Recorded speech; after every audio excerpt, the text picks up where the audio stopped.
तो लोग यही कहता था कि तो काहे अटके हुए हैं, छोड़िए ना उनको, ये जनता की आवाज़ थी। इसलिए हम लोगों ने लास्ट में निर्णय लिया कि अब इनको छोड़ना ही पड़ेगा और छोड़ करके इनको बाहर से हम लोग धक्का देंगे। तो किसान लोग हमसे कहता है कि तो क्यों नीतीश कुमार के साथ आप लगे हुए हैं। तो हम लोग इतना दिन उनको देखा परखा कि भाई क्या करते हैं। तो इसी प्रकार से शेड्यूल कास्ट का भी मामला है, कहने में समय लगेगा, लेकिन सच्चाई यही है, उन बातों को कहते रहे और इन्होंने उस पर ध्यान नहीं दिया। अंतिम बात ये कहना चाहते हैं कि आज बालू नीति और शराब नीति के चलते बिहार के फाइनेंस को एकदम इन्होंने चौपट कर दिया। हमारे गरीब तबके के लोग इसमें ज़्यादा इम्प्लीकेटेड हो रहे हैं। बार बार अखबारों में भी बोल देते थे, हम असेंबली में भी बोले हैं, लेकिन इन पर कोई ध्यान नहीं। अब हमने कहा था कि 5 एकड़ ज़मीन रखने वाले किसानों को बिजली हम माफ़ कर देंगे, इन्होंने आज तक नहीं किया। तो किसान लोग हमसे कहता है कि तो क्यों नीतीश कुमार के साथ आप लगे हुए हैं। तो हम लोग इतना दिन उनको देखा परखा कि भाई क्या करते हैं। तो इसी प्रकार से शेड्यूल कास्ट का भी मामला है, कहने में समय लगेगा, लेकिन सच्चाई यही है कि जिन बातों को हम इम्प्लीमेंट करना चाहते थे जिससे बिहार का भविष्य बदल जाता, उन बातों को कहते रहे और इन्होंने उस पर ध्यान नहीं दिया।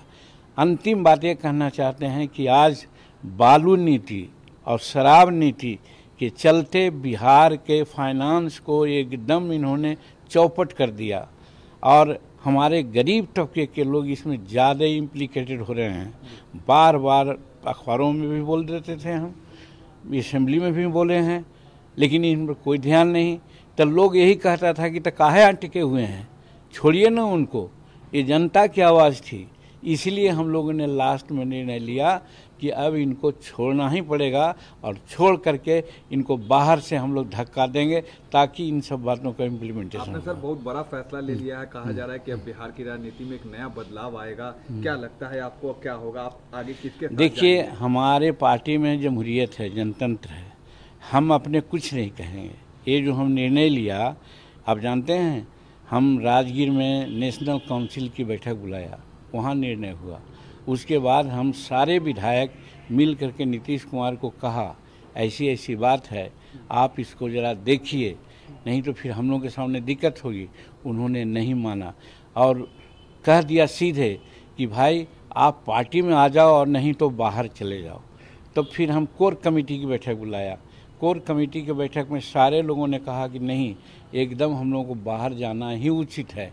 तब फिर हम लोगों ने ये निर्णय लिया। तो आज जो बात आगे की है, 18 तारीख को अपने कार्यकारिणी की बैठक बुलाया है।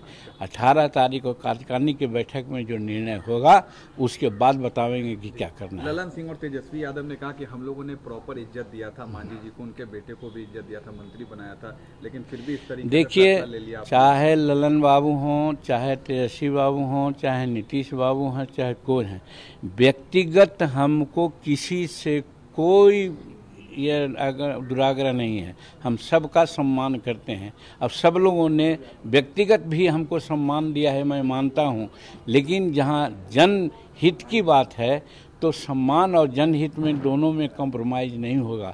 जनहित की बात अगर होती, हमको सम्मान न भी देते तो कोई चिंता नहीं थी, लेकिन जनहित की बात नहीं हुई हमारे लोगों की, गरीबों की, और हमको सम्मान दे करके ही अगर रहेंगे। सम्मान तो दिए, मंत्री भी बनाए, हमको मुख्यमंत्री भी बनाए। आज भी हमारा बेटा मंत्री था, और भी हो सकता था कि मंत्री विभाग मिल जाता। अपने हम रहते तो एंजॉय करते, लेकिन हमने समझा कि अब मात्र 2 बरस 1.5 बरस बच गया है। हम 2025 में जनता को, हम अपने वोटरों को क्या बात करेंगे। देखते मगध में और मुंगेर में जब हम घूमने लगे तो हज़ारों हज़ार की संख्या में हमको लोग फॉलो करता था। 10-10 किलोमीटर हमारे संतोष के पीछे लोग जाता था, आता था।